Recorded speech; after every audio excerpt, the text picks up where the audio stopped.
U.S. intel agencies, Iran trying to influence election, keep Trump from winning in 2024. It was like 1 week before October 7th. You had Jake Sullivan being like, I think the Middle East seems like it's calmed down a little bit. Yeah. We're doing a great job, folks. There you go. Like, these people are incredibly irresponsible. Kamala Harris was on board with all of this. They saw their polling numbers amongst the Hamas base of the Democratic Party in places like Michigan and everywhere else. Young people who spend too much time trying to get PhDs and never actually add anything to our society, or out protesting in college campuses. And they thought, well, maybe we should triangulate on that. Who do we have as the best messenger on that? I know, Kamala Harris. But like in the context of what we've seen since she got into the race, where everybody's talking about Kamala goes viral on TikTok. Yeah. Oh, she goes viral on the CCP surveillance app? Oh, I'm shocked. Do you think maybe they put their thumb on the scale with a bunch of bots to get her content to go viral? Well, of course they do. That's the thing. China doesn't want Trump either. What concerns you the most about a possible Harris presidency? Ladies and gentlemen, your attention, please. Just a catching strays over here. You're in for a hell of a show. Keep the faith, hold the line, and own the libs. It's time for our main event. Good Thursday to you here from the Ruthless Variety Program. I'm Josh Holmes, along with Comfortably Smug. Michael Duncan's back with a beautiful mustache. Thank you. Look at that thing. Just a Selleck-like situation. The real push broom. I mean, that thing. Yeah, I was shaving my beard. I had the beard going in solidarity with JD Vance, obviously. Sure. Yeah. But I shaved it, and I got up to the mustache. Yeah. And I was like, it would be like burning the Library of Alexandria to get rid of this thing without maybe like a day or two of just working the stash. People appreciating what has become of and, your upper lip. And chicks dig it. Chicks dig the long ball and they dig the mustache. No question. My wife actually likes it. You should keep it around. It's unanimous. Yeah. People love the stash. Yeah. I love it. We also have Matt McDaniel back with us again today. Listen, there's a lot of shit going on, and we're going to be dealing with all of it. We'll be talking a little bit of campaign, a little world events. We've got all kinds of stuff. But like we like to start here on the Variety Program, let's start with something dumb that Kamala Harris has done. Let's play clip one, if you wouldn't mind. Wolf? And you all helped us win in 2020, and we're going to do it again in 2024. What? She's got a southern accent now. All of a sudden, the Northern Californian has shown up as a deep South. Yeah. It's like we said. It's like we've been saying. It's all the worst parts of Hillary mixed with all the worst parts of Biden. She's doing the impression of Hillary doing an impression of a Southern accent. Yeah. Y'all going to put them This back is in chains? unbelievable. Oh, that's the old Biden. Yeah. Yeah, remember that one? So it's like maybe just a Democrat thing? Yeah.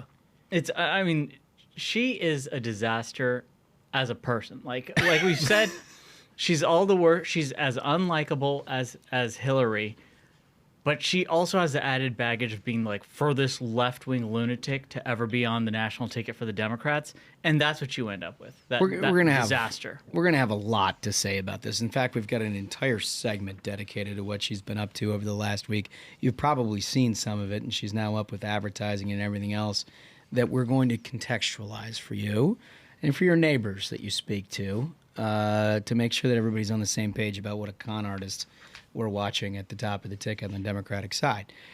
But coming up, we also have a lot of discussion about what's happening in the Middle East. Turns out the leader of Hamas. Oh, no. Oh, no. He's no more. He's no more. He's no more. One less billionaire from living in Qatar. Yeah.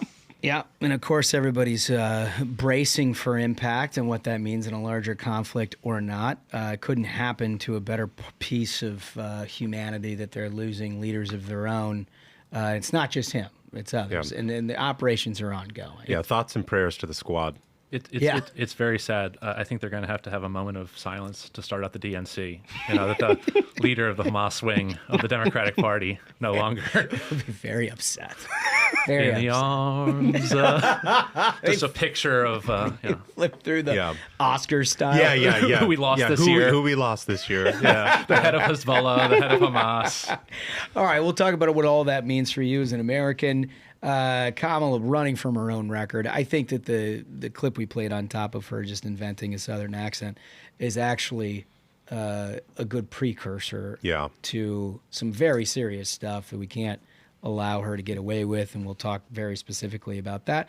We've got Akash Chougule in the operation here today. He's going to give you some vegetables, right? Because we're all talking horse race, we're talking current events and whatnot. Here are the things that people ought to be focused on going into 2025, regardless of the outcome of the election. He's got some nuts and bolts because it affects your pocketbook in a very, very real way. And they've got a game plan, and they want to talk to you about it. He's the VP of Government Affairs for AFP. They've been doing a lot of work, so you ought to listen to that. We're going to get to all of that, and we're going to have some fun along the way right after this. Folks, let me tell you about my friends at Americans for Prosperity, America's largest grassroots organization. Americans for Prosperity is out there every day fighting for you. Their goal? Reignite the American dream. AFP's priorities are simple: secure the border, end inflation, make energy more affordable. And AFP gets results the old-fashioned way, through grassroots activism. They bring together like-minded conservatives, turning them into a grassroots army, and defeating the left's terrible big government agenda in the states and in Washington. And that's where you come in. With the media, celebrities, and universities stacked against us, it's the grassroots that will help us win. So please find an Americans for Prosperity chapter in your state and get in the fight. Go to americansforprosperity.org. All right, so let's start out with world events here, fellas. It turns out that the leader of Hamas was killed in Iran, which is that's an added little It's like, bone-eye point. I am shocked he was there. You know? Yeah. So, I mean, the circumstances of him being there are what makes it extra hilarious. I guess Iran's got their new president because the previous one got wrecked, literally, in that Helicopter crash. in a yeah. helicopter crash where they're like, the bears may come and get him. So they're all stupid enough to show up to this like party for the new president, being like an outdoor birthday party. Like, you know how you'd see in Godfather, like Yeah. the FBI agents are taking photos of like all the mobsters when they show up to a wedding. So this is essentially like, the big terrorist palooza going down, Terrorist palooza. which is just like, okay, someone here's gonna catch it. Right. It's like a summer band thing, only very different. Yeah. And the other thing is like, imagine you're a member of Hamas, right? This dude just like gets detonated. You're looking around, you're like, I don't want that job, dude. Like, you're not trying to move up the ranks in this place. You're not really going somewhere in that company. Totally right. Not promotion type of like environment at all. You put in your resignation and fucking find a cave, dude. Like, Well, and he's not alone. So late breaking yesterday, Israel also killed a top Iranian Revolutionary Guard commander in Syria. So they're like, Well, and they took out the third in command, Fouad Sakar, in Beirut, up in Lebanon. He was a command of Hezbollah. so it's a multi-platform stage. So here. Israel is settling all the scores right now. yeah, it's like that of Godfather. So again, we're recording this on Wednesday. So by the time you wake up, there are probably going to be a couple more names that they're just checking off. You know, in Gladiator, when like they execute like all the people at one point, and I think that's what you're having right now. Well, And, I don't know if have you seen the movie Munich? Yeah. Right, and it's based on the real story of the Olympic Games and the killing of the Israeli athletes, and then it took like 30 years, but they got every single one of them. That's a real story, and like if you've ever spent, I know you've spent a significant amount of time in Israel and with Israeli leaders, like it's hard for Americans to sort of understand or deeply appreciate just the existential nature of what it is that they face on a day-to-day basis. And so like their response to things is absolute. Yeah. Yeah. I mean, because like you said, it's existential. And so they find the will. Yeah. You know, where there's a will, there's a way. and they don't forget. They don't. The best memory in the world is an Israeli. I mean, it's true. So we also need to give them props because Fuad Sakar was also behind the Beirut bombing that killed American Marines. Was it 1980? This was the barracks bombing. Yeah. The barracks bombing, which, look, when you look at the evolution of Al-Qaeda and the foothold that took, which ultimately Afghanistan, Pakistan, Saudi Arabia, everywhere else, the nascent stages of all of that was in the barracks bombing, the first bombing of the World Trade Center, Khobar Towers in Egypt. Nairobi, there was the embassies, and then there was the USS Cole. Yep. All of that in the run-up to ultimately 9/11. Mm-hmm. So they were waging war on the United States and all of our allies over a period of time.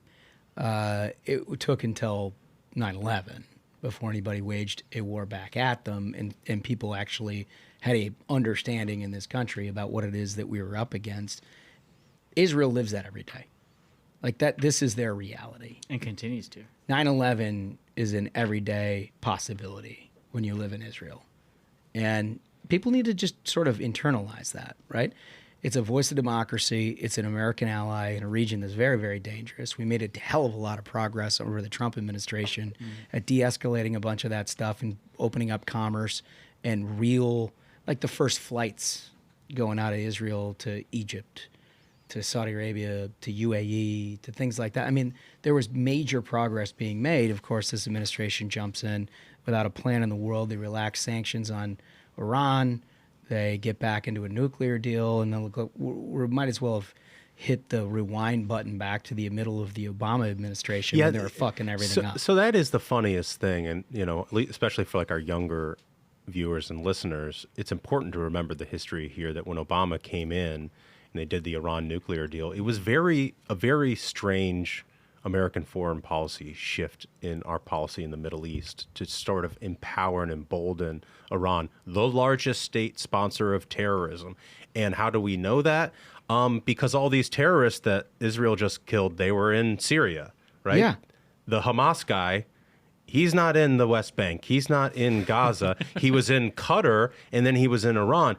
Like the proof's in the pudding. Yeah, they are what they are. They are what they are. Yeah. But for whatever reason, Obama was obsessed with normalizing relations with these people. Whilst killing American soldiers in Iraq. Yeah. This is very quickly, very important point to make is that the theory the Obama people had is maybe if we're nice to Iran, and they'll feel empowered like they're a normal country, and they're going to start acting like a normal country. And they saw, the absolute failure of that happen.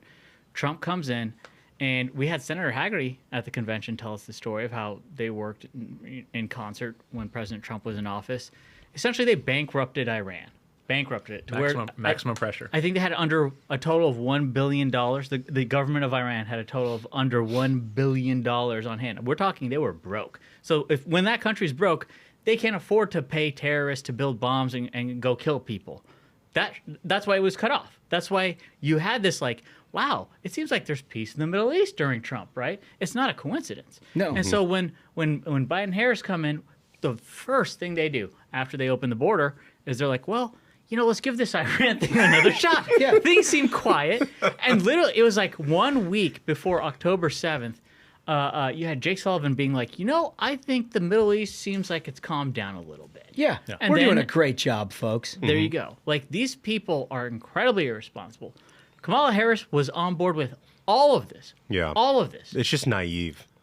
And I understand, look, there's an awful lot richly earned skepticism for information that we're getting out of intel agencies and government and whatnot about connections between Hamas, Hezbollah, Iran, because you put it in the same context of the nonsense that we've gotten about a whole range of issues. And people are like, how does that affect me or whatever? Yeah. If you have any question about that, consider the fact that the person who was in charge of the force that ultimately did October 7th and the Israelis that monitored all of this and said, all the funding basically just came from Iran. The fact that he was just sitting in Tehran hanging out for a terror conference, that's where they got him. Do you have any more questions? I don't care if you believe the intel agencies or not. proof's kind of in the pudding on that one, isn't Yeah, it? yeah. It just is. So that is a fact pattern. Also, you probably shouldn't be choosing Tehran for your terror conference, man. You know, I mean, there are better cities in the Islamic world for your terror conference. You can go over to, you know, go to Qatar, you know, go to somewhere nice. You see where this guy was if you see the pictures of it. It's not the 5-star hotel in downtown Tehran. He was staying in like this compound. He was slumming it. He was slumming it. Yeah, this dude's a billionaire. Yeah, he had a worth of over like $4 billion. Well, yeah, because he steals all the UN aid. That's the thing is he would it's like the Biden plan. He was 10% for the big guy, like right off the top. Literally, he would skim personally 10% of all UN aid that's going in there. You just take 10%, and you know what? That gets you $4 billion. I'm just hoping his absentee vote got into Michigan before they took him out. Oh my God! Oh wow! What a blast! All right, so you know how that comes back to us is that Iran, you know, Ayatollah Khomeini, basically saying that they have a duty to take revenge on all of this. And that they're going to be launching attacks, you know, on Israel, presumably American allies, if not America itself, over the coming days. Now, ordinarily, you would feel pretty comfortable about that because you'd have an administration that was like, if a hair on an American's head is displaced, Tehran no longer exists. This crew doesn't feel like you can have the same confidence. The example of that is the fact that we've had American hostages in Gaza for now going on, what is it, 9 months? Yeah, and you had, it was maybe a month or two ago that Joe Biden has like a press conference. He's like, in fact, we have one of the American hostages who has been freed here with us. And everyone's like, what? No, he's still a hostage. He's like, okay, moving on. Yeah, moving on. Glad to know you're on top of it. Stand up, Chuck. Thanks, Joe. I still haven't Where's heard. Jackie? Jackie wants to see this. You know, now that we're talking about it, I still haven't heard Kamala Harris say their names. Not at all. No, but her whole role, just remember, her whole role during the administration was, remember, Biden came out and initially said the right things after October 7th. We stand with Israel, act of terror. We're going to do everything that needs to be done to both secure the Israeli people and make sure that people are held responsible. Said that immediately. 6 months down the road, they saw their polling numbers amongst the Hamas base of the Democratic Party in places like Michigan and everywhere else, young people who spend too much time trying to get PhDs and never actually add anything to our society, or out protesting in college campuses, and they thought, well, maybe we should triangulate on that. Who do we have as the best messenger on that? I know, Kamala Harris. Yep. So her job over the last 3-4 months of the Biden administration before she became their presidential candidate was to be the triangulator, to be the one who was like, well, are we really thinking about Hamas here?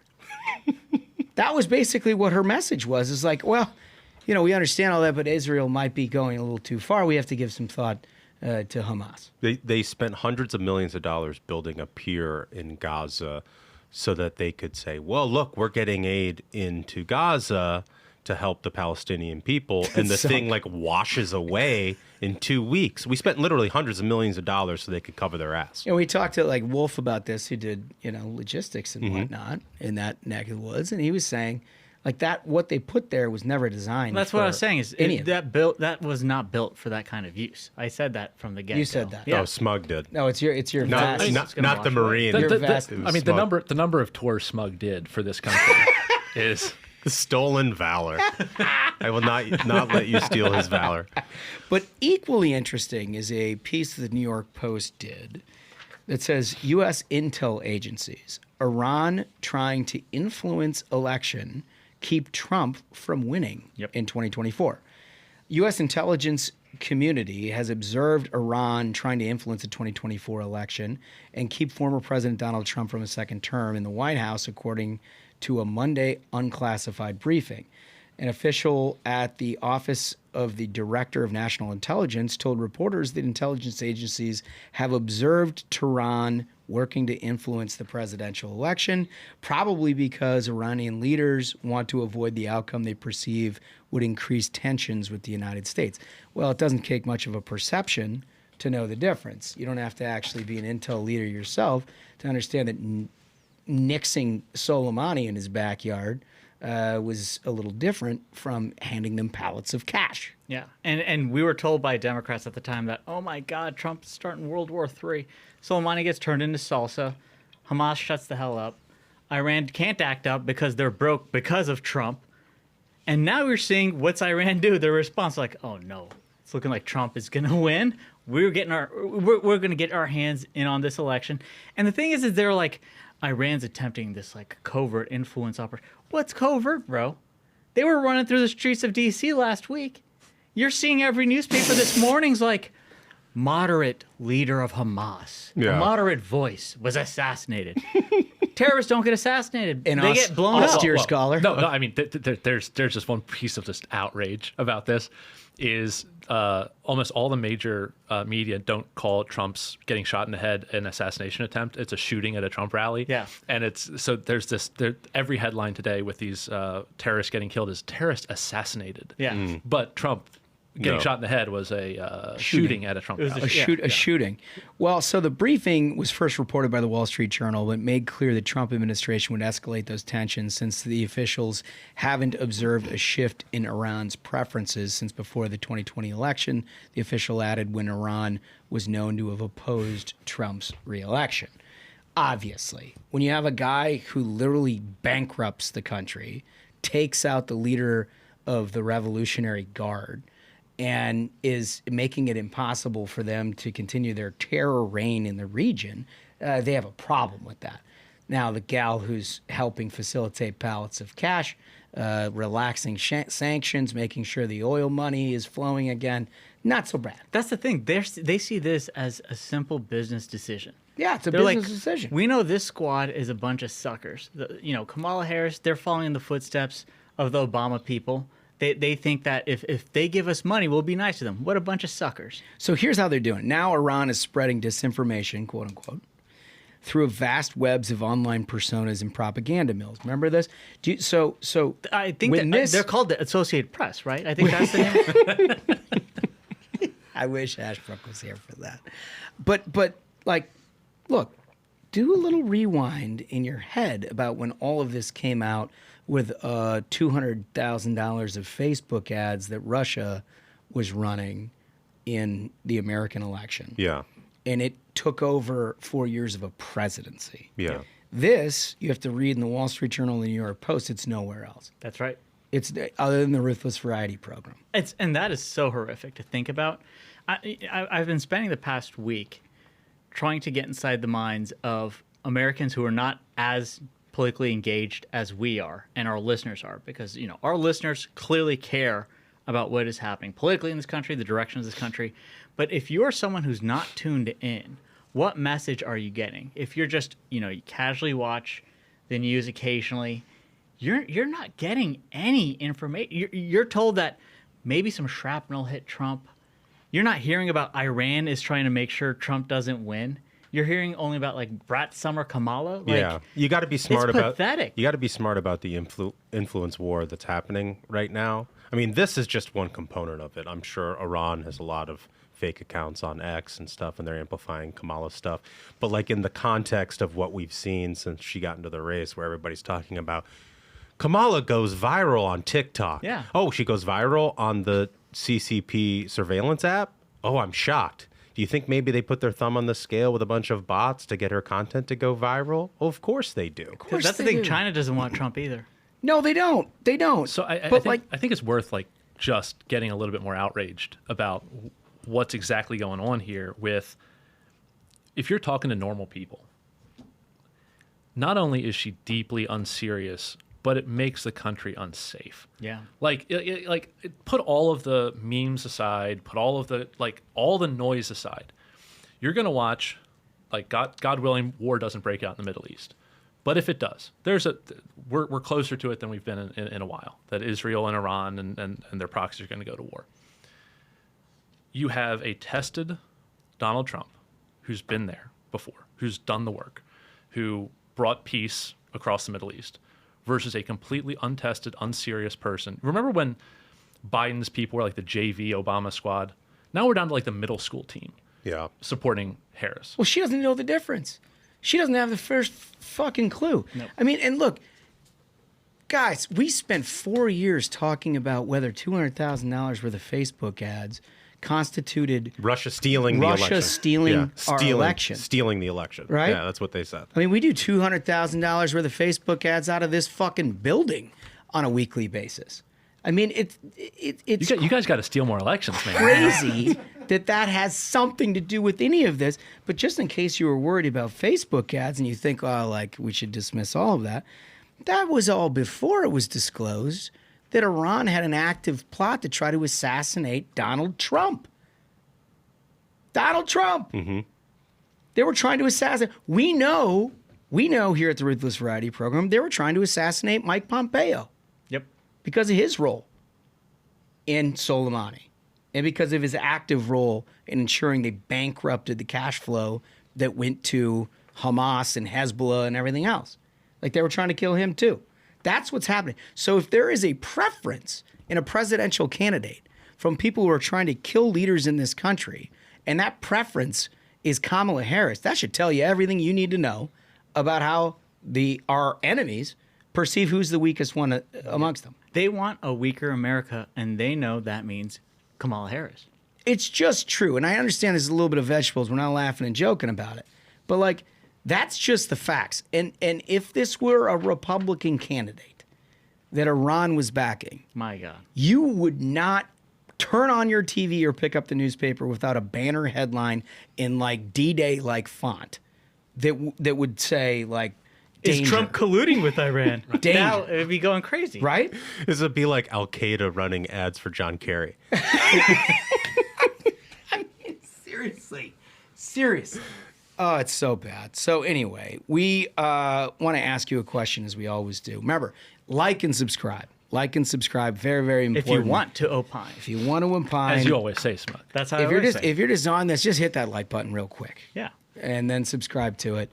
And we'll read your comments. We do this. We're about to do this again. But here's our question for today.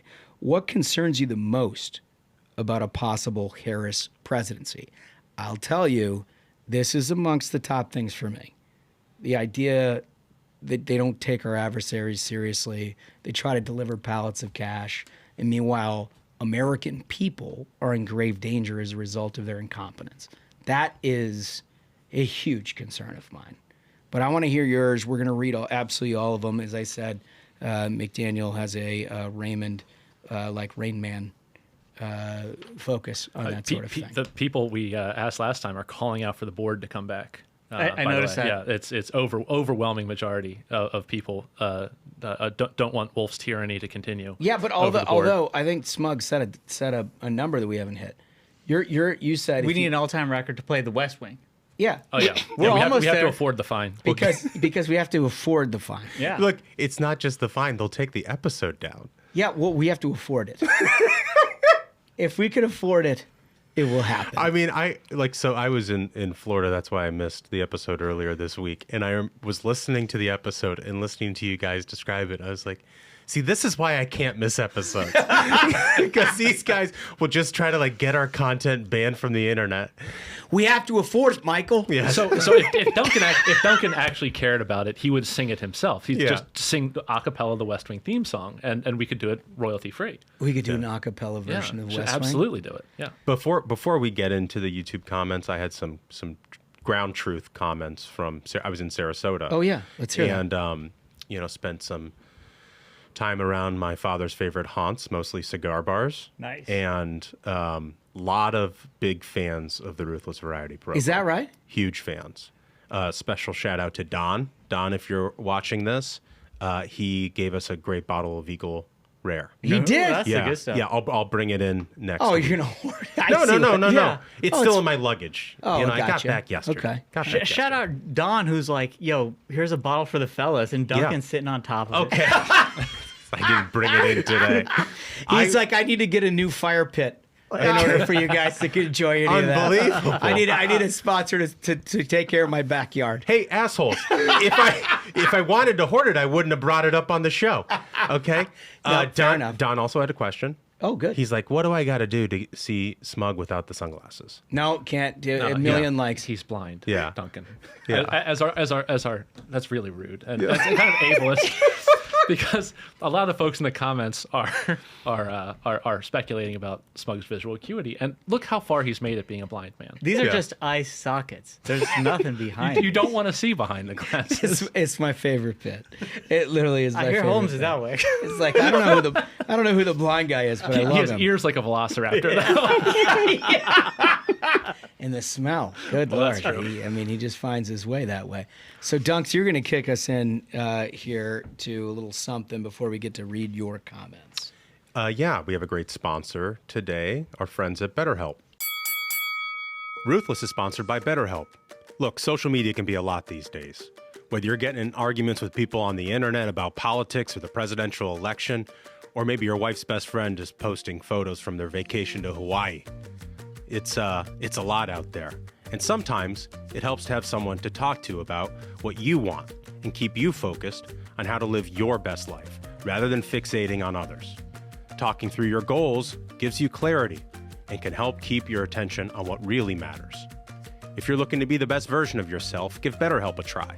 BetterHelp offers entirely online therapy designed to be convenient, flexible, and suited to your busy schedule. You simply fill out a brief questionnaire and you're matched with a licensed therapist. Once you're matched with a therapist, they will reach out and ask you a few questions to get to know you better. From there, you can talk to your therapist by live chat, phone, or video call. It's that easy. Stop comparing and start focusing with BetterHelp. Visit BetterHelp.com/ruthless today to get 10% off your first month. That's BetterHelp, HELP.com/ruthless. So last show we asked, if the election were today, who do you think would win? Very, very important commentary because we've seen polls sort of change a little bit, a lot of shifting around, a lot of speculation. Everybody who's doing that is doing that from either the Beltway or New York. Like, you get this where you live, and so we wanted to hear about it. Let's start at the end. McDaniel, you're going to play the role of the voice today. Can't do it justice, but if you wish to have your comment read, you must like and subscribe. Like and subscribe if you wish to opine. That's right. There we go. And if you're on the TV app, just pause it, and that menu should come up for you. All right, comment number 1 comes from Brother M, I guess.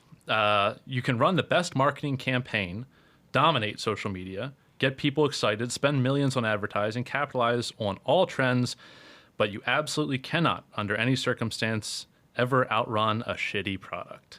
The downfall will be hilarious. I hope he's right. That's a positive message to start out on. That's a Although, positive message. Listen, Brother M,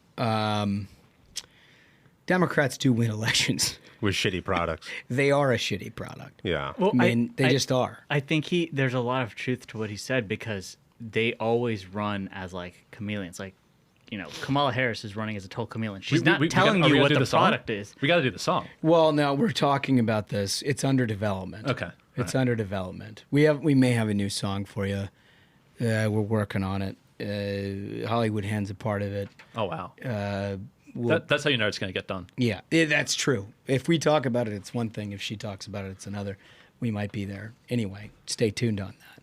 Well, also, to Brother M, if you are, a man of the cloth, you should be praying that this comes true. So it's on you. Nothing like an appeal to the Lord.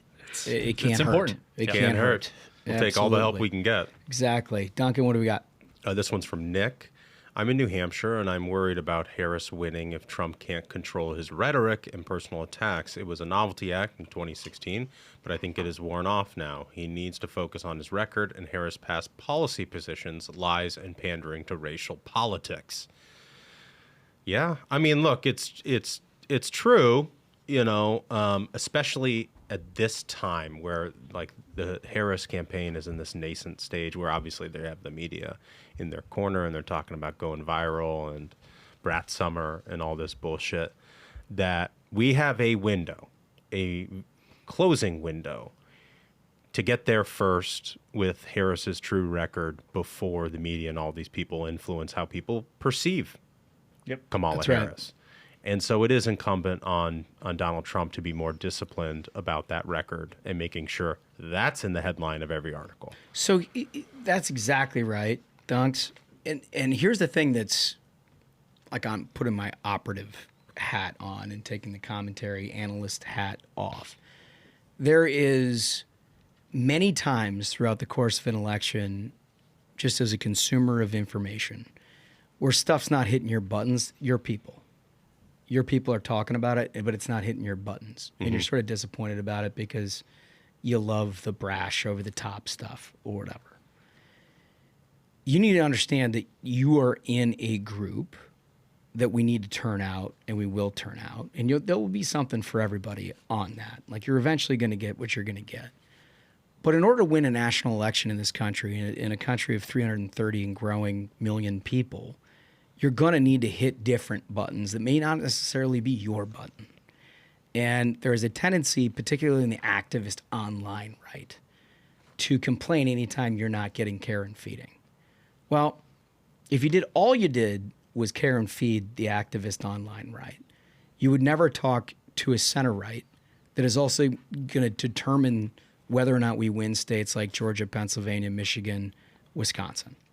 And all of those people are going to need a very different message than the one that directly appeals to you. You're sort of in camp. It doesn't mean that the campaign has moved away from you at all.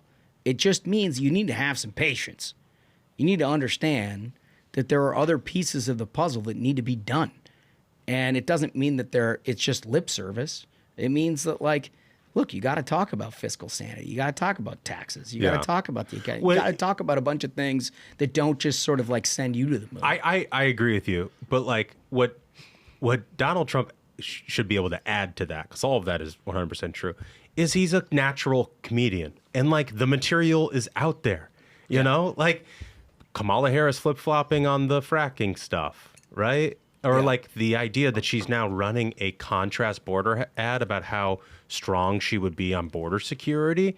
Dude, it's hilarious stuff. And like all Trump has to do is riff on that. And it's a way better headline than being undisciplined and, you know, all that sort of stuff. To me, that would be such a like strong place for him to just start shredding. Yeah. Is to be like, let's talk about the border. Yeah. Like, you made an absolute mockery of the border compared to how it was under me. I want this discussion now. Yeah. Yeah, our next segment, we're going to get to that in great specificity, but we've got one more comment that we want to read. Smug. This is from Charlotte McHell. She writes, I live in Utah, so this state will go for Trump. However, I'm scared to death that the media is going to carry her across the finish line. I do get a lot of comfort from the program. Thanks for the show. God bless you all.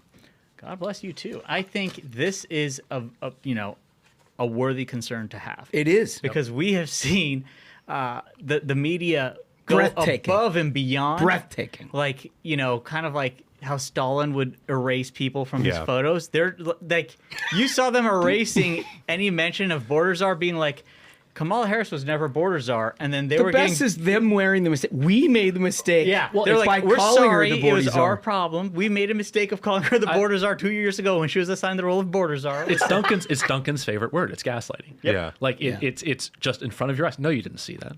We never called her. And we made the error by Yeah. calling her. So I'm actually less worried about this, and I got this. I did Dana Perino's podcast earlier this week. Quick plug. And she's Wait, fantastic. Oh, nice. You're doing whose show, but you didn't show up to do ours. I mean, that's pretty good. Well, I did it. At least you did I Dana's. did a remote hit from my makes parents' sense. I noticed. office. I Yeah. noticed that I saw a little bit of Dale's office in the background. Very there's well appointed. A lot of golf trophies back there. It's very well appointed. But she had mentioned a similar thing here about is the media can be able to basically gaslight us into not believing our own eyes. And what I said back to her is like, yeah, I mean, like maybe with a lot of candidates, but like Kamala Harris, all this stuff is on video.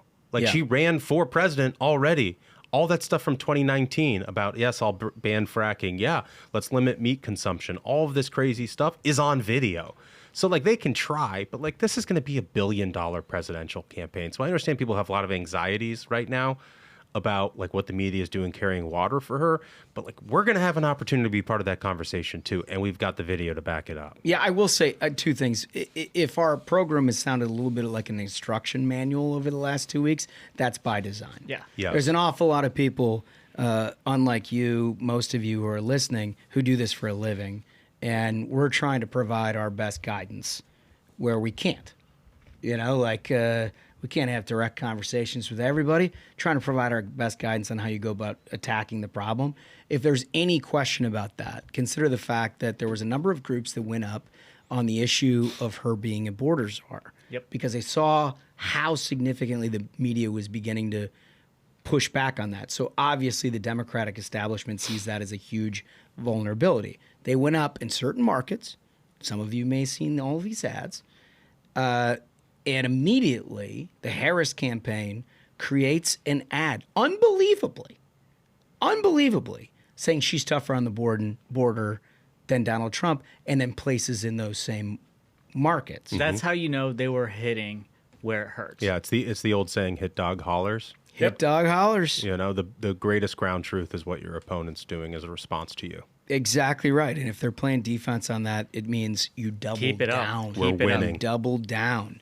So anyway, but this is on the same genre because we're going to talk about what the Harris campaign is trying to do to distance themselves from well-established, like 30, 40-year records. Because it's not enough. Like, look, if it was one piece of rhetoric, any politician in the business has like one line that they've said about something that's not consistent with what their view is on something. People try to run ads and smear whatever.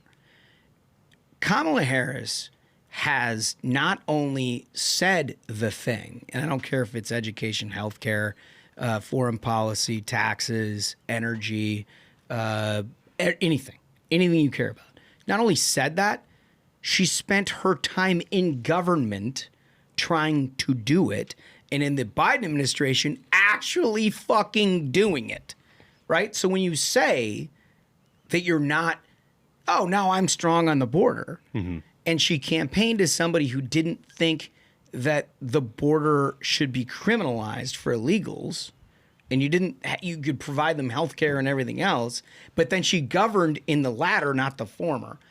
I mean, we're dealing with somebody who's got an established record in addition to the rhetoric. Yeah, it's really tough to etch a sketch your entire political career when you've previously run for president and been vice president. And it's just not going to work. And been in charge of the thing. Of the thing. Like the audacity, just the pure balls that it takes for somebody to be like, Ma, I said this thing. It's not like a question of what would it be like if Kamala, were president and had control of the border. We saw with her as border czars when you started seeing these stories about illegals being given like cash cards and living in hotels. That's her plan. They got fucking... That's what happened. They got airline trips for free to cities near you where immediately the tax dollar that you're paying was used to house them, put them up in schools, displace your kids, take over parks, take over hotels, decrease revenue based on what you would get for occupancy rates for tourism and travel. All of that stuff affects you directly. And she did it. That was hers. She did it. Not to mention fentanyl, human trafficking, and all the rest, which is like, look, none of us have been anywhere removed from that. I mean, everybody knows somebody who's had a problem, if not tragic circumstances, as a result of all of this. Anyway, she's trying to run all of it. Can we play?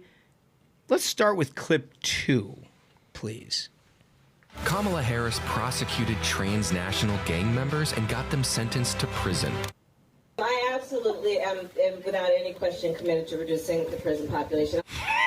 So this is, all right, the first one is the ad that she's running because she knows she's super vulnerable on the issue of crime. She encouraged donations to a bail fund in Minnesota with the riots for George Floyd, of which was used to release prisoners from a jail into the population where the recidivism rate is astronomical and a few were convicted of violent crimes after being freed. And she also, did that. If you want to know about her record on crime, well, she was the district attorney in California, and she did all her best. She made it a policy to reduce sentencing and let people out. Yeah. That's what she's done when she's directly in charge of crime. So what do you think as president, she's going to be some kind of like a tough law and order leader? No. So the second half of it is what her actual view is, which is, can we play it one more time, please, Wolf? I just want everybody to hear exactly what it is that she says.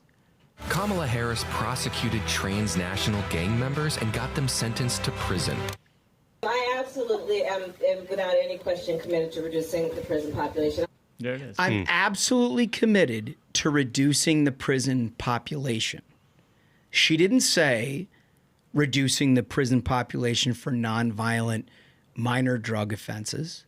She didn't say reducing the prison population for people who had missed rent payments. She didn't say financial crimes for impoverished people. What she said was reducing the prison population. She also has 100 clips, all of which I've watched in the last week, by the way, of her saying, absolutely defund the fucking police. Can I put my lawyer hat on here for No. a second? I'm also overruled. I'm really kind of baffled when she says I prosecuted transnational drug offenders when she was Attorney General of California. Those are all federal cases. Those aren't cases that you're prosecuting as the Attorney General of California. Those are International means federal.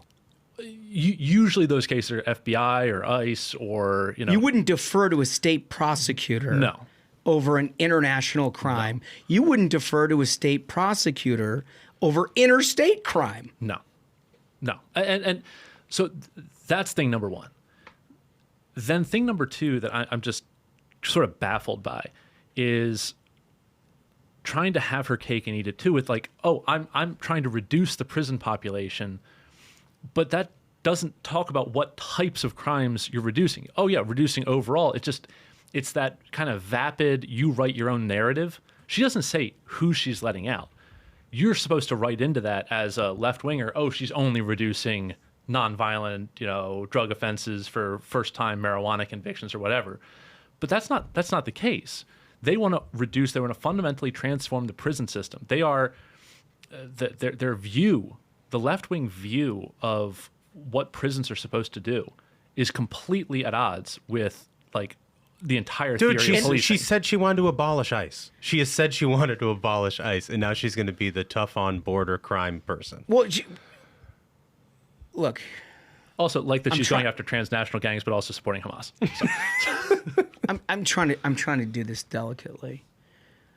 But look, during the George Floyd riots, she took a position of raising funds for a bail fund that bailed out criminals who are burning down police buildings in Minneapolis, burning down the city of Minneapolis, regardless of their fucking crime. So they will tell you, and I imagine we're going to hear more about this in the next 100 days, it was a person who was expressing their First Amendment right, and they were up against the police line, and they were arrested, and we got them out. Sort of a sympathetic thing if you're left of center, I guess. I don't find any sympathy for it, but I guess maybe some people do. The problem is the money actually went to people who got out. They were responsible for burning shit and doing violent crimes, and then got out and killed people. Mm-hmm. That's the facts. That's what happened. And the audacity of this woman in this campaign to come out and be like, well, I'm tough on crime. Mm-hmm. I'm tough on crime. Nope, you had an opportunity. You were the second most famous Democrat on the planet when you were sending out appeals to all of your donor base to try to bail people out of prison that actually terrorized a community. And straight up, we played the video here, she says, I want to reimagine policing. Yeah. She's like, I don't think having more police in neighborhoods makes them safer. She's Walt Disney. It's incredible. When she says reimagine, there's a million clips on this because, again, I've had to watch all these things. Yeah. She did an interview where she was complaining about the percent of a city budget that goes to policing and that's not the right thing to do. We got to reallocate all of that money. So, defund police, which no Democrats will say out loud anymore. They were happy to say it 4 years ago. Yeah, they figured out that it hurt, so they're like, let's just do it and not talk about it. Well, and they had people losing in places like San Francisco as a result of it, so they moved away from it pretty quickly. But I got news for you. You know what defund policing is? Reallocating resources. Exactly what it is that she said. That's what she believes. That is what she believes. She said it and she did it. There's a difference between saying it and leaving it up to interpretation. She said it and she fucking did it. And that's what we're getting with all this stuff. Let's play clip 3. On the border, the choice is simple. Kamala Harris supports increasing the number of Border Patrol agents. I am in favor of saying that we're not going to treat people who are undocumented across the border as criminals. That's correct. That is correct. She secured our border. This one's the funniest. I was waiting for the part where she's like, I want the Trump wall to actually be 10 feet higher. It's just so patently absurd on its face. She wants more border agents. Remember, we went through an entire news cycle where the Biden-Kamala administration blamed Border Patrol, saying they were whipping migrants. And now she's saying she wants to hire more of them. Bullshit. She's the one, she literally is the one that demonized. Yeah. The one person who's responsible for demonizing border agents in that period of time. And ruining their careers with lies, saying that they're racist out there whipping people. So they've never seen someone riding a horse. I'm going to say, in her defense, they're going to need more border agents, because when she tells them they can flood across the border to get free health care, you're going to have a mass migration. So you're going to need to increase the number of border agents. Good jobs program. That's right. Yeah. But look, that first part of that, and I'm going to play it for you again here in a second, but the first part of that is the ad that they put up in very specific demographics, areas, if you're living in Pennsylvania, Wisconsin, and Michigan, that you've seen and you've heard, because they followed a bunch of advertising that was rightly saying, she was the border czar, here are the stats. They just went up in North Carolina today. They just went up in North Carolina today. So what they're trying to do is basically muddy the water. Yep. Trying to pretend like, well, there could be two sides of this story. Let me find out more. There is no two sides of this story. Let's play it one more time because I want you to hear the second half of the clip again. On the border, the choice is simple. Kamala Harris supports increasing the number of Border Patrol agents. I am in favor of saying that we're not going to treat people who are undocumented across the border as criminals. That's correct. That is correct. That's it right there. We're not going to treat them as criminals. Okay. She also said that anybody coming across the border should be entitled to the same benefits that the American people receive. They should get health care. They should get Social Security. They should get all of the benefits that you as the taxpayer are getting as a lifetime of taxes has paid for. Yeah. But no, the people who are just sort of streaming across our southern border are also entitled to that. And now she's trying to claim as though this is a problem that she's been attuned to. And this is, again, a very important thing to do, is especially when you're having discussions with whether it be family members, friends, anybody on politics, on this subject specifically. When that ad and Kamala Harris's campaign tries to gaslight you and say, hey, you know what, she's going to increase the number, you don't need to listen to a theoretical of what she would do. She was border czar. She said right there on video, I don't think illegally entering the country should have you treated like a criminal. What actually happened when she was a border czar? They got Visa gift cards. They got put up in hotels. They got cell phones. Dude, that's not how you treat a criminal. They were draining resources from local school districts. They were putting up these illegal immigrants in the gymnasiums of public schools in your communities. Yeah, and it's because of the message that they sent throughout the 2020 campaign that you'd be welcomed here. And so cartels get it.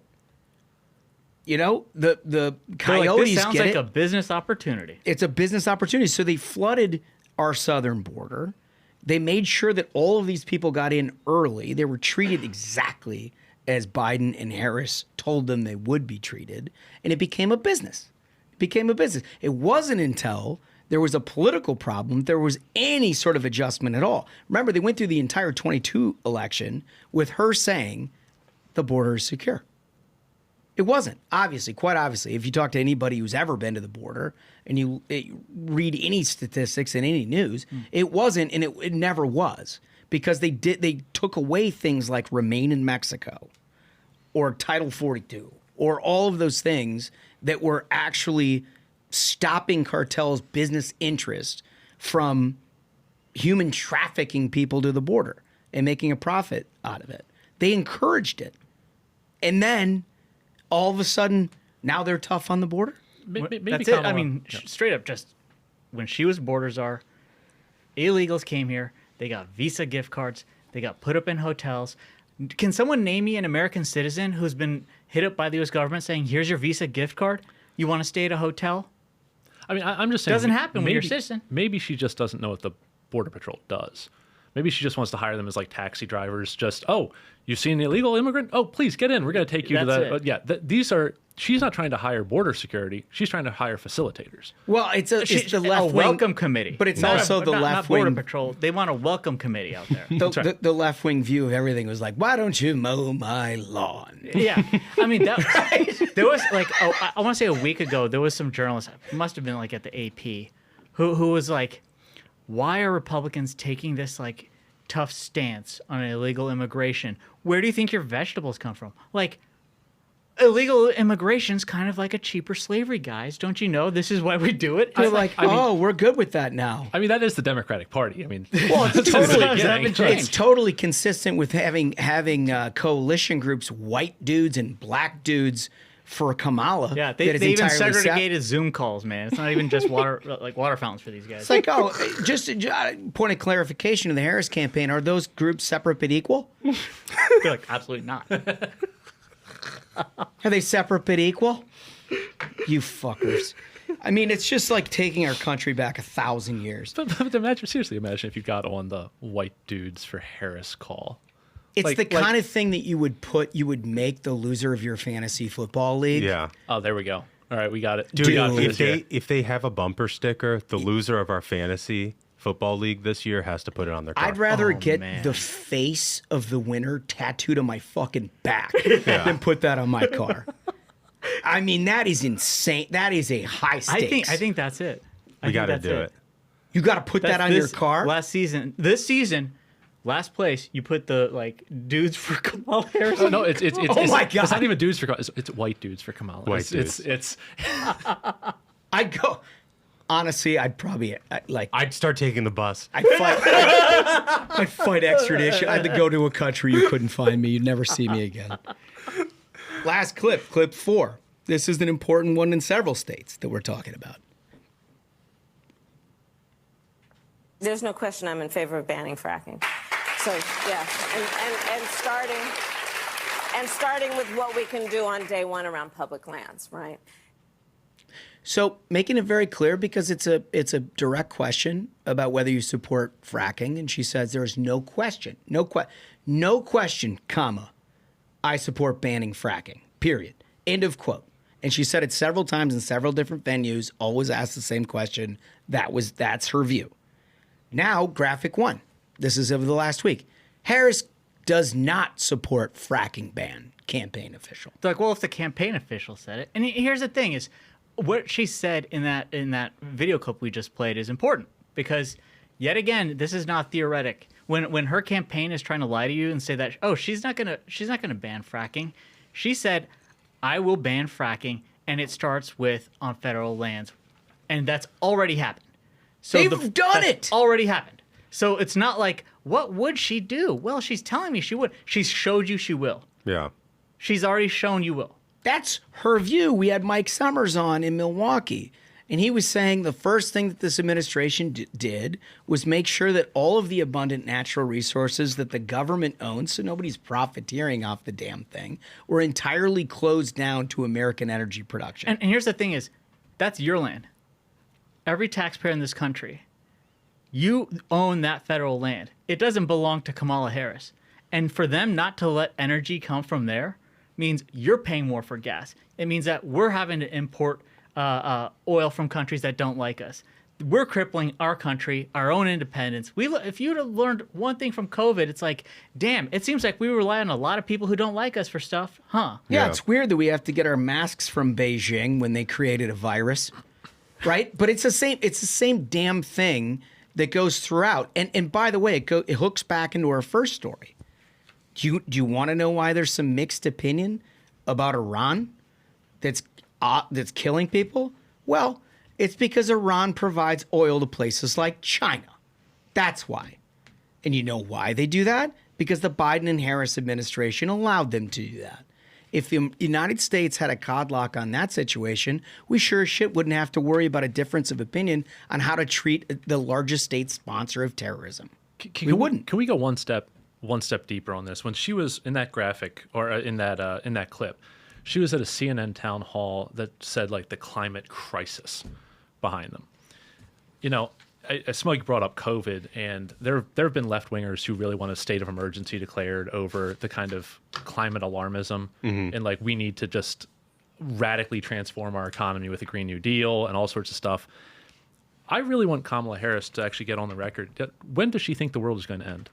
And but I mean, I say it as she's going to be tough because she's going to look at what's the number I should say, AOC. Well, 6 months. I'm half joking because we're laughing about it, but how deeply committed to this is she, and how radical is her agenda? Because if you believe, let's say, take climate change out of it, if an asteroid was heading towards us, yeah, we've got to mobilize. We've got to do all sorts of different stuff. If you fundamentally believe, if she is our Greta Thunberg, that she thinks that rising oceans are going to kill us all and that we can't solve anything, she's completely unfit to lead. Yeah, I would like to know, when does she think the world's going to end? And I would like her to tell me how many genders there are.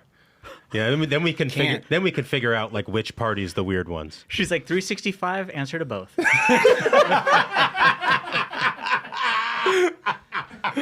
No, I mean, it's true. It's bonkers. Yeah. This is a deeply unserious human being who has gone through her entire political career saying exactly what it is that she thinks she needs to say to garner an election victory. Oh, the difference is when she's actually been in power, whatever the farthest left reach of what she's trying to do is what happens. So this is perfectly reminds me. There was a headline today that one of these left-wing dark money groups, it's an environmental one, decided to endorse Kamala Harris, and it's right after her administration okayed a payment out to them.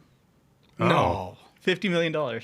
What group is this? I can't remember the name of it. It's like a grant or something. Yeah, of course. I mean, that's how it works. Yeah. You know, it's this administration has treated tax dollars as a get out the vote kind of a situation where they're like, you know, the youth don't like us. We're tough in that demographic. Let's, you know, break the law and forgive some student loans. Maybe that'll gin up some enthusiasm. I mean, it is the way that they've operated on energy policy in this country, in that they have a group of base donor billionaires that spend a ton of money, and then they create the means by which they mandate that form of energy, which there are only a handful that can do it. Like, I remember during the early years of the Obama administration, remember Solyndra? Yeah. Remember? It was like solar panels, right? Isn't that basically what they did? It became like, I think there was like a 60 Minutes about it or something, but like this became like the poster child of this new green, clean energy. And Obama's really forward-looking by investing in Solyndra. Yeah, so they put millions upon millions of campaign dollars into his account. He goes out to Solyndra, does a big thing about how this is the future of American energy. Turns out the whole thing was a boondoggle. Yeah. Couldn't do anything. And by the way, when you're trying to do solar panels in the upper Midwest in the winter, turns out it doesn't provide a whole lot of energy. And so, like, they didn't think through any of this. The thing goes bankrupt, and nobody's held accountable whatsoever. Those are tax dollars. Those are actual tax dollars flowing out of the Department of Energy, okayed by Biden, or by Obama and Biden, that all of that policy got flushed forward as the thing you do in Democratic politics. It's just a liberal protection racket. I mean, dude. remember Jen Granholm, like the Secretary of Energy, who lost, thanks to Matthew Foldy, lost out on millions of dollars because of their actual reporting on her close tie. She was owner of a clean energy company. It was like they made buses, like electric buses, I think. That's right. And then she was forced to sell her stock in it, I think, which was awesome. Which she probably forced to sell it right before it went bankrupt anyway. Probably so actually helped her. Yeah, she probably got away with that deal. So to answer your question, this group, it's part of the Green New Deal Network, which is, I mean, right there, you know what's happening. It's called the Climate Justice Alliance. They got money from the federal government? Yes, they got $50 million in public funds. The wire hit, and they're like, there it is, folks. Now we endorse. Big endorsement. Big endorsement. Great system. They're using your money to try to consolidate coalitions for this group. Shout out Nick Pope, Daily Caller News Foundation. It's like giving who are those people who all drank Kool-Aid and died down in Nicaragua? It was in Jonestown. No, it was in French Guiana, and it was Jonestown. Jonestown. Yeah. It's the Climate Justice Alliance, who all believes we're going to be dead in 3 months. Yeah. They are not Interesting, we're all going to be dead in 3 months. But 50 million is 50 million. But Medicare, Medicaid, and Social Security, which is like this in the next 6 years, will live on forever. Yeah. The math is all just... You know what I love about this whole segment is just how amped Holmes is about it. Like, your rage is building. I'm love so this. mad. I know. Because she's everything that sucks. I know. She's everything that sucks. And like Joe Biden sucks too. But the reason that he sucks is basically because he's unfit to do it. She's doing it purposefully. Yes. She's lying to you with intent. She's doing all of this so she can rat fuck the American people and laugh at you in the process. Like, that is the worst amongst us. Dude, he's not wrong. He's not wrong, dude. That's the worst. It is the worst amongst us. Yeah. That's why people hate politics is shit like this. And the fact that, like, I realize we do this for a living and we stay up to date on everything. And so we're very well aware of who this person is. And maybe your neighbors and your friends are not, because she's just sort of arrived on the scene. But the fact that this person has a higher ceiling than Joe Biden infuriates me. Yeah. I mean, this is a con artist, the likes of which we can't fully appreciate. I mean, we just played 3 clips. You want to talk about Medicare for all? She wanted to actually, she said, unquote, I've watched the video. She said, I want to eliminate private health insurance in this country. I can't wait till we get into that. Quote, that's insane. Quote. And then there was an article, much like the one we read on fracking, hold on, where she said she no longer stands by eliminating. Oh, okay. Oh, okay. So we just move on from that. For the past week, Holmes has been like Clockwork Oranged on Kamala videos. I have. It's therapy. I've watched it all. Yeah. Education. Do you think that, like, poor people, underprivileged people who have failing schools where their graduation rates are like 19% and nobody can fucking read and do math, do you think that they should have the opportunity to get like a charter school or something that could actually teach your children, be a part of the economy and do something productive for this country? No. Teachers union said, I don't want to do that, so I'm not going to do that. I'm heavily against it. And then, like, you listen to the way she talks about education and shit, and she's like, oh, everybody ought to have a fair shot. Well, you're eliminating the one fair shot that they've got. It doesn't matter what the issue is. She is on the wrong side of it to a point where you will not recognize her country. You will not. And it's nothing to do with, like, oh, Kamala's young, she's cool, she's doing whatever. It's all a facade. It's all a joke. Yeah. It's in the same way. I think one of the reasons why I'm most pissed off about this is I watched it happen with Obama. I watched it happen. Yeah. And they like wag the dog and they're like, it's cool. And then nobody talks about it, his actual policies. And then they're shocked. That's one thing I want to get into, is because I said, like, how pissed off I am about the healthcare thing because of how she said, I want to eliminate private health insurance. The Obama thing is a perfect example of it, because you're already seeing the media start ginning up. Wow, healthcare is so unaffordable for Americans. Our healthcare system is a failure. Obama's the one who put this in place. And it was always going to be just a stepping stone until they eliminated insurance for individuals. And that's what they're headed for, and that's what Kamala's going to get I guess I got a question for you guys. Like, bring it down to earth so that we don't all blackpill ourselves about... But it's a real question, because I had this conversation with somebody earlier today. I don't think... I mean, obviously, she's being astroturfed by the media, by billionaires, coastal elites, to probably the Communist Party of China and Iran. But I don't think, having lived through Obama, she just doesn't have the baseline skills. Obama, you might hate him, but the dude has skills, right? He was able to articulate that sort of hope and change vision that, you know, kind of transcended, got to the normies, right? Got outside of the people who are normally in politics. Do you think that they can astroturf her into an Obama? Because from what we've seen, she doesn't have the skill. She doesn't need to be. Like, Barack Obama needed to beat John McCain and Mitt Romney, 2 candidates that I don't think the far right was ever in love with at any point. They were more positioned in the center right, center left of the electorate than any 2 candidates we fielded since like Nelson Rockefeller. I mean, for real. And the proof is in the pudding on that, right? I mean, look what ultimately became of both of their careers.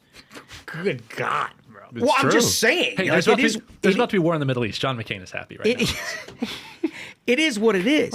Like, but everything that we talked about during the course of the primary about why they wanted Donald Trump as an opponent is because he hits that 48 point whatever % mark in the states that matter: Wisconsin, Michigan, Pennsylvania, Georgia. I mean, even in Georgia, where he had a 5 or 6 point lead, you never saw him above 48. So she doesn't need to beat Barack Obama. She doesn't need to become Barack Obama. She needs to become, like, I don't know, how bad can she do? That's it. Because you're ultimately dealing with 4% of the electorate that is going to settle out somewhere.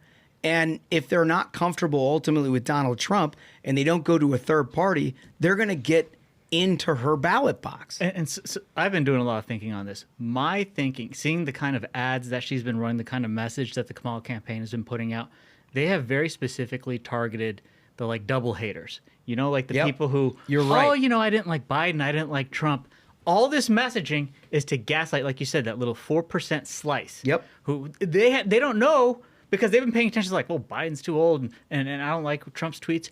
That's who this Kamala Harris campaign is going for. And they're going after him with these lies like, oh, she's going to be tough on the border. And there's also something just about the identity of a candidate in and of itself, in the body of work that they've had up to this moment, and whether they can reassure constituencies just by virtue of their existence. And she has the capability that Joe Biden never did of going to the center, because the far left is like, oh, I know how she's going to land. Yep. I'm not worried. I'm not worried about what this gal says to suburban America, because I know exactly where she's going to be as she governs, because I've watched the last 20 years of her career. You notice they pipe down. They don't when say a damn thing. They pipe down. Yeah, no, they're like, okay. let her do the fake Southern accent. Just let her cook. Yeah. Let her do what she wants to do. And that's what's happening right now. You don't hear any. That's why she can go to say, I'm tough on crime. There's 20% of the Democratic electorate that thinks you ought to defund the police. Yep. Are they speaking up? They know. They know she'll deliver for them. Because they know. There's 20% of the Democratic electorate that thinks that, like, you literally ought to put on a sweater and like, I don't even think you can burn fire because that creates open flames. CO2. The lady on that call was like, you can't cook on open flames. Yeah, it's like, I don't know. I think we maybe just like cling to the earth and hope that like the warmth out of the earth makes us warm enough, and then we'll eat the bugs and all that shit. Well, you know, every time there's a volcano, there's somebody online who blames it on climate change. Totally. Yeah. But like those people, Yep. Nope, we're good. Maybe that's the strategy. You know, like they set up all these Zoom calls with like white women for Kamala, and you get them all in a Zoom call so they don't see the ad of her tacking to the middle, you know? So like, it's just a way you just get all of the liberal white women in this country who want to defund the police in communities where they don't live, because they live in gated communities on the coast, and you get them on the Zoom so they don't see the TV ad. And then you just triangulate that way. I think it's a smart strategy. I mean, they're doing smart stuff, but they're allotted the room to do smart stuff. Yeah. Because they know ultimately this is the most radical nominee either party has nominated in the history of both parties. Well, yeah, and so one final thing, because like I don't want us to black pill on this whole thing. Like, look, the little boomlet that Kamala Harris has gotten is because she is not Joe Biden. It has nothing to do with TikTok videos or Brat Summer or any of this bullshit. Joe Biden was just historically unpopular with minority voters and youth voters, and they're coming back to the Democratic Party because there's a different nominee. Nothing that Kamala Harris has actually done in this campaign thus far has improved her poll numbers. It's just that she isn't Joe Biden. That's Can we give props, though? If you go back and you listen to the last 30 minutes of this show, you know what didn't come up? Race, gender, anything of the lowball stuff or sexual stuff. It's irrelevant. But listen to how Holmes, Duncan, Smug, listen to how they take down Kamala. That's what we need to be doing as a party. Need to get focused. And I think Holmes had said it the other day. You know, make sure don't take the bait. Yep. This is the quintessential don't take the bait situation. She is deeply unserious and unqualified, and at a point with the world the way it is, deeply dangerous. You don't need to focus on the crap. Focus on what matters. Yeah, no, it's well said. It's well said. I'm going to just keep going on this stuff because we're going to do episode after episode, and I'm just going to get more angry and more angry, Yes. and you're just going to feel it, and it's going to come at you. Anyway, I want to give the opportunity to do a little variety. Yes. Just to lighten things up a little bit. And the thing that I think really gets you going. One of my favorite topics we've been covering. The enhanced games. The enhanced games. Awesome idea for folks. Because the Olympics are going on, and everybody looks at this, and this is not, this is a game. Your position has been that we ought to juice these people up as high as we can get them, and then see what the human body can do. Yeah, for folks who haven't seen our previous coverage of the enhanced games, the idea here is it's essentially kind of like an Olympics where everyone's allowed to be, in a direct quote from the dude, juice to the gills, right? Like, let's see what a human can do. That's in the official marketing materials. Hell, you might even have gills. And this is all under doctor supervision. This is not like, people are just getting a bunch of chemicals and doctors are monitoring everybody. This is basically saying, okay, well, let's say you are on your blood doping, your steroids, you're doing whatever you can to run as fast as possible, to swim as fast as possible, whatever. I think it's been a great idea. It's a terrific idea. I'm 100% on board with this. And also, may I add, how much has my opinion been validated? When you see the opening ceremony of the Olympics, that's not happening at the enhanced games, bro. You're seeing people juiced. How about the guy's beanbag hanging out in the opening ceremonies? I mean, what? I didn't see that coming. Yeah, I would. We mainstreamed that situation. I would. Guys teabagging half the staff by just rolling out on a internationally broadcast situation. I told everyone, like, if you want to actually see real, true sports, you're gonna see it. You're gonna see the pinnacle of humanity. They're gonna be juiced to the I cannot get over how cool this is gonna be. You're gonna see how fast a human can run.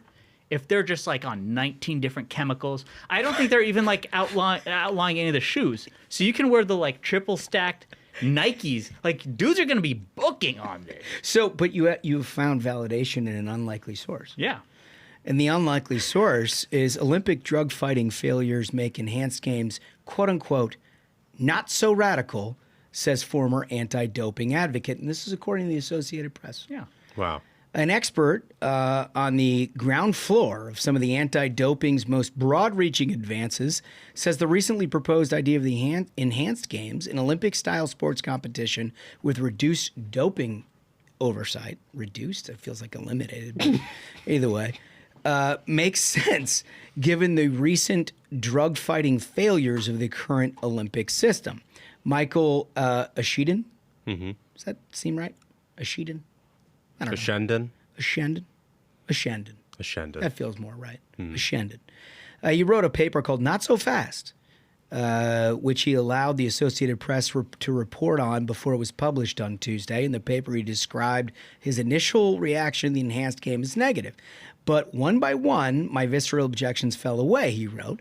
I realized that not following the World Anti-Doping Agency rules was not so radical after all. Last year, Aaron D'Souza introduced the concept of the enhanced games and challenged the systems that Olympics, that according to the organization's website, aren't as drug-free as people would claim.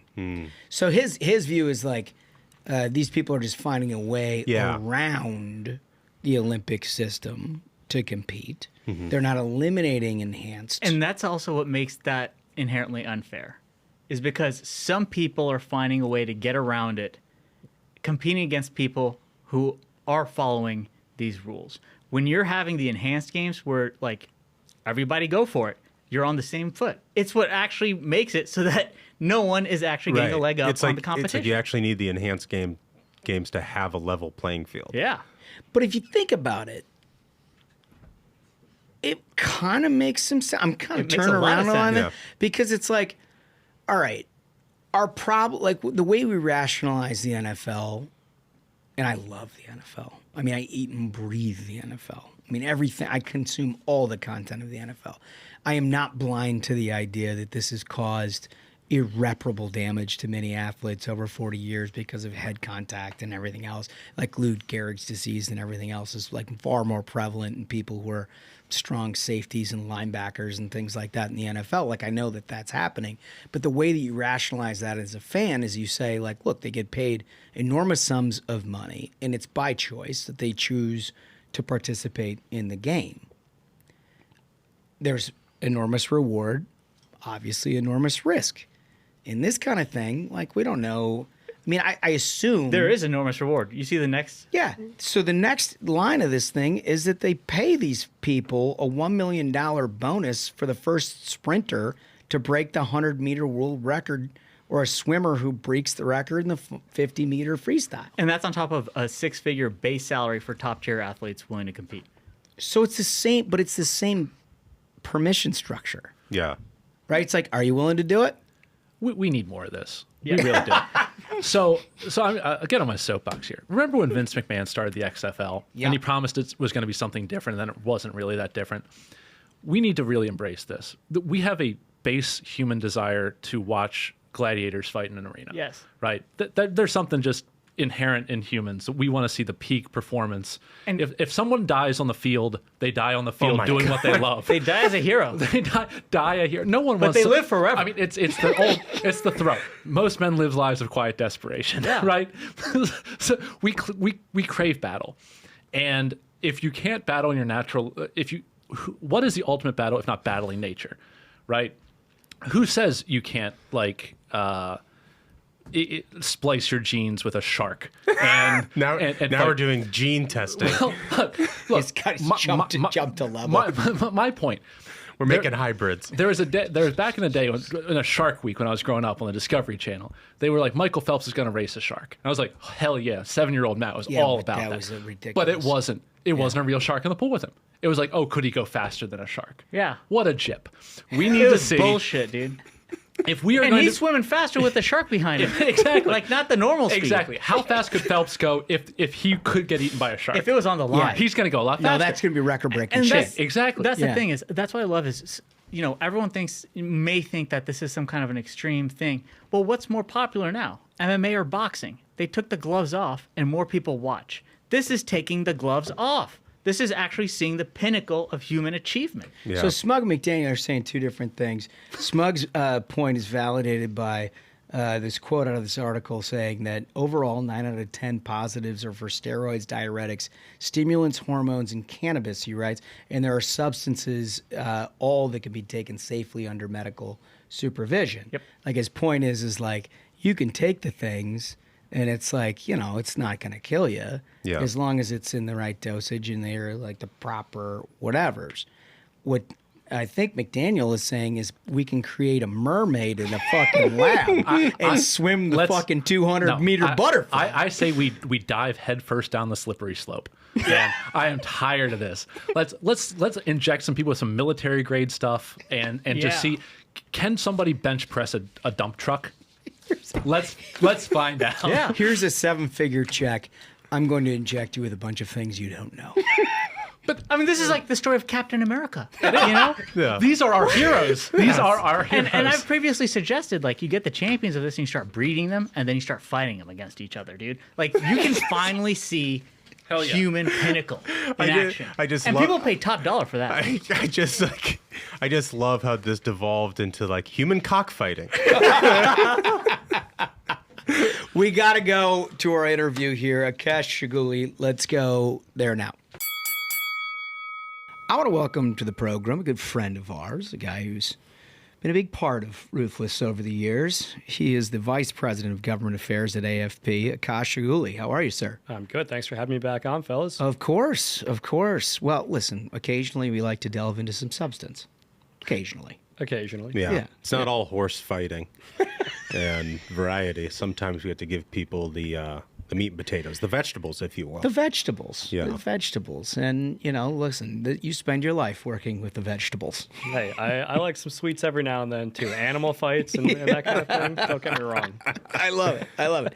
So what you're working on is kind of a fiscal cliff situation. And what we're sort of about to encounter here, probably legislatively, either way, no matter what happens in this election. Yeah. And what are your thoughts, first of all? Yeah, so we didn't create the fiscal cliff, but we have to deal with it. So basically what the fiscal cliff refers to is a bunch of super significant tax and spending items are all coming to a head all at once next year. And so folks will remember that debt limit deal from last year. We're going to hit the debt ceiling again. Debt limit's going to need to be raised. The expiration of significant portions of the Trump tax cuts. We have the annual fights over government funding, and then the expiration of expanded ACA subsidies. All of those things are going to happen all at once. And so what we're doing is educating the Hill on just, one, the fact that this is happening, and then two, how do we deal with it, right? You guys talk about this all the time. Republicans do a lot of talking, and they do all this brinksmanship, and, we should have a shutdown, and we should fight for this, fight for that, and then we never end up winning any of these fights because of the way we end up handling them, because we're not prepared. So our team has done almost 400 meetings on Capitol Hill this summer, because this fight is serious. As you mentioned, no matter what happens in November, we're either, depending on how we handle the situation, either going to face another enormous increase in the cost of living for American families, or we're going to cut spending, build on pro-growth tax reforms, and make life a heck of a lot better than it's been for people over the last 4 years. No question about it. It actually reminds me a little bit of when I was in the leader's office in the Senate in 2011 timeframe, where we were dealing with all the same issues, expiration of then Bush tax cuts. You're dealing with huge mounting debt as a result of the financial crisis, all coming into a head exactly the same time. And obviously that went right up to the end. We actually got spending cuts for the first time in my memory, maybe the only time in my memory. But this is perhaps more significant because of where we're at with our economy and the very real choices that we have here in a probably pretty closely divided Congress, regardless, right? I mean, the maps are such in the House where, God willing, we have a majority, but it's probably not going to be that 30, 35 seat majority that we used to have a decade ago. Yeah, redistricting really sort of put a governor on huge House majorities. And so, we've got a very, very narrow House majority now, and obviously Democrats controlled the Senate. But so it's going to take some strategy. Right. Which is why I'm glad we have an expert. Yeah, that's right. I mean, so I guess, look, you referenced the brinkmanship, from, Republicans. I guess to distill it down, what is realistic for us to accomplish here that we could actually turn into law? Definitely. So let's take the debt limit, right? People say, who cares? No, we have to raise the debt limit if we're serious about keeping the world economy in order and keeping it functioning. Minor detail. Or being a part of it. Yeah. That is a very unpopular thing to say sometimes. Minor detail. But we obviously need to cut spending. President Biden and Kamala Harris and congressional Democrats spent an additional $6 trillion over baseline. President Trump didn't have a good track record. Both parties have been awful on this issue.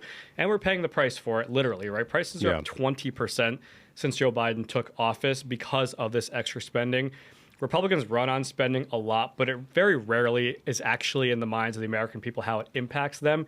This year it is. And so we've got to use the inflection point of the debt limit to get real spending cuts, right?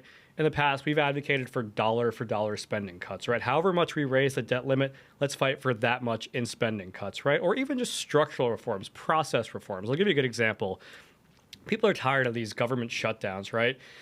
They're bad, obviously, just substantively. They're also bad politically for conservatives. We say, we're going to fight on border security or on healthcare or whatever. We never get policy wins. We never get spending cuts. And we end up taking all the political blame for government shutdowns. Let's get rid of them. They were basically an invention of the Carter administration. Senator Langford has a very simple bill called the Preventing Government Shutdowns Act. It essentially flatlines spending, creates an automatic continuing resolution, so there is no shutdown. It keeps Congress there until they do their job of funding the government, avoids a shutdown, avoids a political pain, but then we don't get these massive trillion-dollar Christmas tree spending bills shoved down our throats. That's a kind of pretty simple process reform that, tied with a debt limit increase, I think gets us on the right track when it comes to spending. On the tax side, I think that conversation is hopefully a little bit simpler, a little bit easier.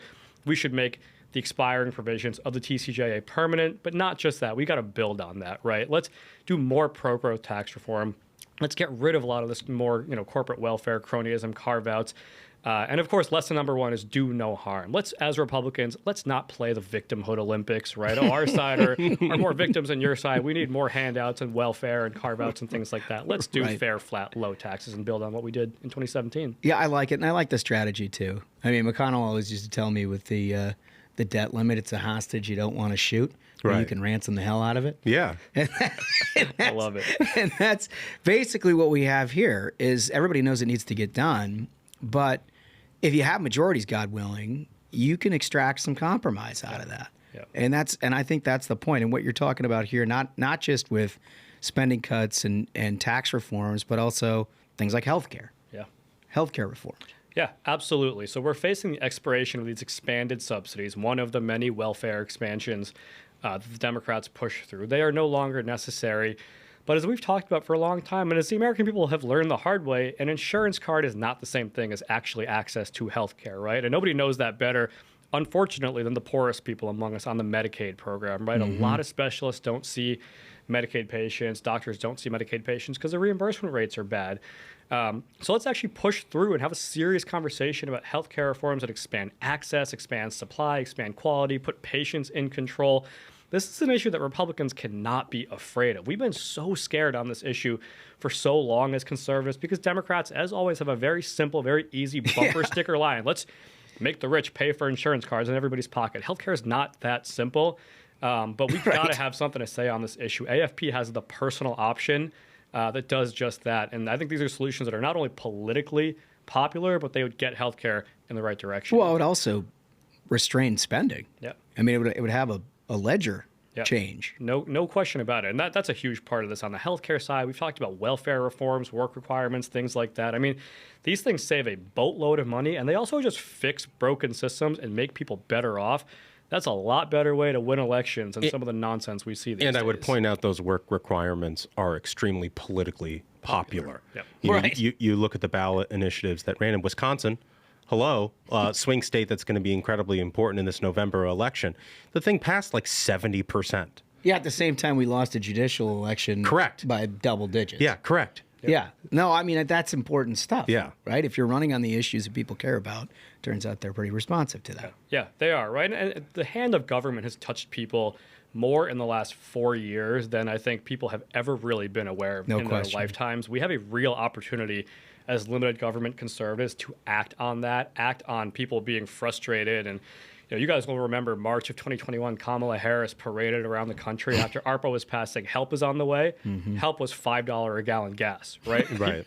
People have pretty much had it with that stuff. But they're looking for a better way forward. And yes, these things are not always that simple to explain, but hey, we want to prevent a massive tax increase and overspending cause an inflation crisis. We're going to get serious about cutting spending. I think if Republicans can run on that and act on it, they'll not only be rewarded in November this year, they'll be rewarded in future Novembers because they solved the number one issue bothering the American people right now. Yeah, no, it's totally true. And also, just as a caveat, we won't have much of a country left if we don't start doing some of this stuff. $35 trillion in debt. We recently this year surpass a very, very unfortunate milestone, which is that we are now spending more on debt interest, paying back the money we borrow with interest than we spend on our national defense and spend on Medicare. Mm-hmm. That should be absolutely horrifying to anyone who's afraid of competition with China. The answer is not trade tariffs and turning it to China and trying to be more like the left. It's, hey, let's get our spending in order so that China doesn't have that kind of leverage on us. We're not cutting away at our national security budget as a portion of our overall spending. I mean, these are pretty simple concepts I think the American people will connect with. But what we're doing right now at AFP is getting Hill staff up to speed on just the fact that these issues are coming, and this is what conservatives across the country are demanding answers on. Yeah, you know what I like most about it is that you're dealing with reality in terms of what's politically possible, right? I mean, Duncan and I have talked about for years. Ultimately, the only solution to all of this stuff is you've got to have some reforms to these giant entitlement programs, right? You can't constantly be expanding access and increasing and keeping the same. Like, for example, Medicare designed for a retirement age that happened 35, 45, 55 years ago. You ought to update some of that. Now, politically, we've seen both candidates unwilling to sort of entertain that discussion. But what you're doing here is getting into things that people could entertain and should entertain. Yeah. And you start making progress to maybe ultimately people see some of these reforms aren't third rails. No, they're not. And they shouldn't be, right? There are relatively simple fixes. And no, like the Democrats said, Paul Ryan would roll Granny off a cliff in 2012. I mean, just absolutely ridiculous gaslighting and dishonest attacks. But here's the thing. You remember this, Holmes. Republicans have voted for those Ryan budgets that had all those entitlement reforms. None of them lost. Right. People were rewarded for being able to make tough decisions, go back and campaign on them and explain what they did. I think Republicans have to stop being afraid of talking about spending cuts. I mean, rescinding unspent COVID funds, right? This stuff is low-hanging fruit. We talked about work requirements. If we can't do that stuff, then what are we doing? What are we doing? I mean, come on. Right. It's so good. I'm glad you and your team have done this and taken it to the Hill and talked about realistic solutions, because you do need a game plan. Everybody's sort of fighting for their lives out here across the country. Somebody's got to be thinking about this stuff. Yeah, and I think this is the thing, right? There are a lot of very important issues that have conservatives fired up. This is one of them. The border is another, which we're working on. People are upset about the cultural decay in our country, all these other issues. Look, if people can't afford gas and we're $35 trillion in debt, and China's bearing down on us because our economy is crumbling, none of these other issues are going to matter in reality, nor are they going to matter for the vast majority of voters. And so this is issue number one if we don't get it right. And I think not only focusing on it, but focusing on the right solutions. You guys have talked about, we've got a lot of populist hucksters on the right of center who are just selling a bill of goods to conservatives.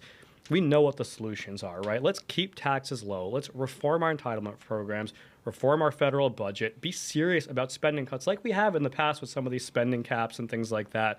I think if we focus on that, then it's a recipe for success. And frankly, it's going to make our country a heck of a lot better off 5, 10, 15, 20 years in an increasingly competitive global environment. Very, very well said. Akash, where do people find out more? How can they help you? Absolutely. We are online at americansforprosperity.org. They can learn all about our solutions. We have a nationwide tour. We're still doing the Bidenomics tour that we've talked about in the past. And what we're doing is making sure people know that it wasn't just President Biden, right? Kamala Harris cast a tie-breaking vote on all these spending bills. All these Senate Democrats like John Tester, Sherrod Brown, Bob Casey, they all voted to get these bills to Kamala Harris and to Joe Biden. We're making sure people know whose fault this inflation crisis is, what's at stake, and how we solve these issues. They can learn more at americansforprosperity.org. Very glad you're doing it, and thanks for coming in. Appreciate you guys. Thank you. Well, look, a lot of things to talk about. You know what's funny about that? What occurred to me after our interview? Not a single one of those things are being talked about. Yeah.